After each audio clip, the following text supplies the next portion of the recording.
All right, welcome back. This is another S3 Human Sciences class. We're talking about geography. In particular, we have been discussing the theory of plate tectonics. Okay, we already introduced the idea of plate tectonics. Remember, this is an understanding of the way that part of the Earth, one layer of the Earth in particular, behaves. It's influenced by another layer. So you can understand that I'm talking about the crust and the way it is influenced by the mantle. Okay, that mantle that contains the magma that moves in certain directions and thus influencing uh, the movement of the plates. Remember, this is a kind of summary of plate tectonics. So tectonic force has broken up the crust into plates. The crust, the outermost layer of the earth, has been broken up into different plates, so different surfaces. So try to imagine that metaphor that we used before. Think of the earth as an egg, and the shell is the crust. Okay, and tectonic force causes the plates to move apart. So they move in different directions. Sometimes they crash into each other, they collide, or sometimes they slide by one another or they slide past one another. So sliding past, for instance, imagine that you're jogging and then there's another person that's jogging coming towards you. So that person is going in a different direction, in the opposite direction as you are. And then at a certain point, because maybe you're too close, your shoulders touch as you run past the other person. So you sort of slide past the other person. Okay? Or think about two cars. They're too close to each other. It's possible that that one side of the car hits the side of the other car or slides past the other car. You can imagine that would cause some friction and damage to the cars. Okay? So tectonic plates do that as well. Um, so when plates collide, what happens? What this results in the formation of mountains, volcanoes, and the occurrence of earthquakes. So that's because of the movement. These things are because of the movements of the plates.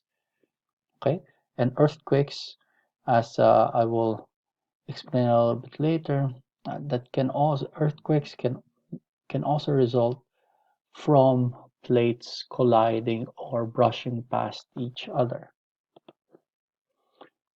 Okay. Uh, Plate tectonics and continental drift, the movement of the different continents, that that also these things fit an understanding of our planet. So think that many years ago, 2,225 million years ago, all the continents formed one supercontinent called Pangaea. So that means all of the Earth, all land. But then, because of plate tectonics and because of continental drift, because these different parts of the supercontinent moved apart, we now have our present day continents. Okay, so they look like this. So the Earth looks like this because of plate tectonics and because of continental drift. So what happens at the boundaries? What happens at the edges of these plates? So when plates collide, what you have there are destructive boundaries. Destructive because you know uh, one boundary or parts of the two boundaries get destroyed. So we're talking about the borders of the different plates. So the crust is destroyed. Sometimes this also creates fold mountains, volcanoes, volcanoes, and it can also cause earthquakes.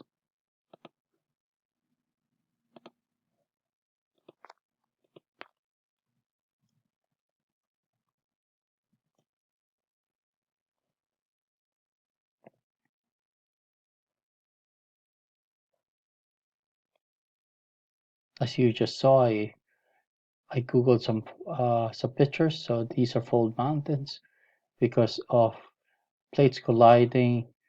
The crust folds. Imagine like a piece of paper when you push, when you're holding, when you have your fingers on either edge of the paper, and then you you push the paper, the edges towards the center with your hands, so the paper can fold like this. Okay, so that's what happens.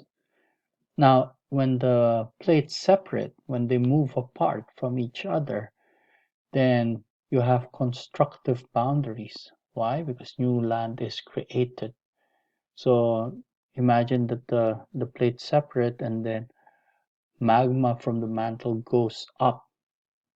Okay, so that leads to the creation of new land because the magma cools down. It comes out, you know, forms part of the crust. It cools down.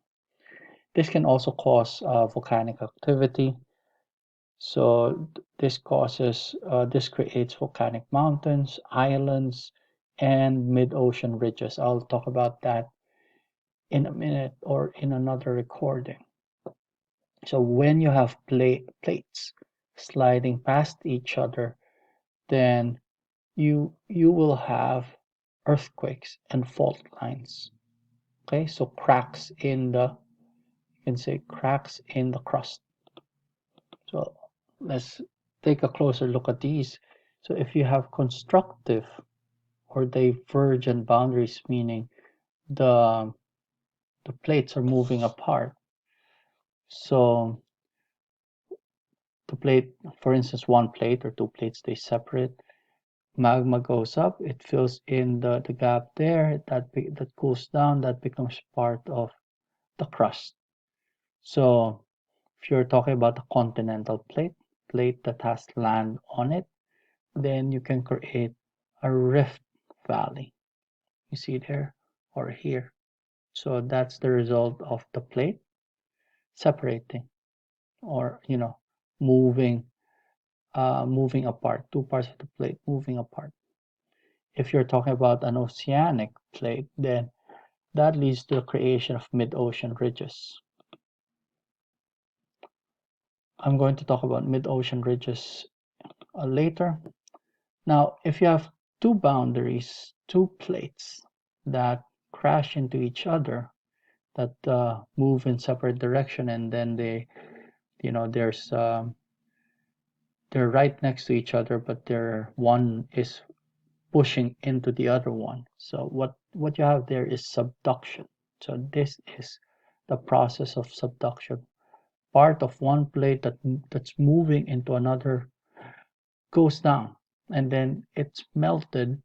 It creates some some pressure here, some friction. So magma from the mantle pushes upward. So you would have the creation of, let's say, mountains or volcanoes. Okay, here this is another representation of what happens. So this oceanic plate, you can see that there's water on top of it, so it's an oceanic plate, bumps against a continental plate because this is a landmass. Part of the plate that bumps into the other one goes down, creates some tension there, some friction, pressure, and then semi-molten rock will go upward. Okay, so this process is called subduction. Don't forget subduction because that's an important idea. It's an important concept.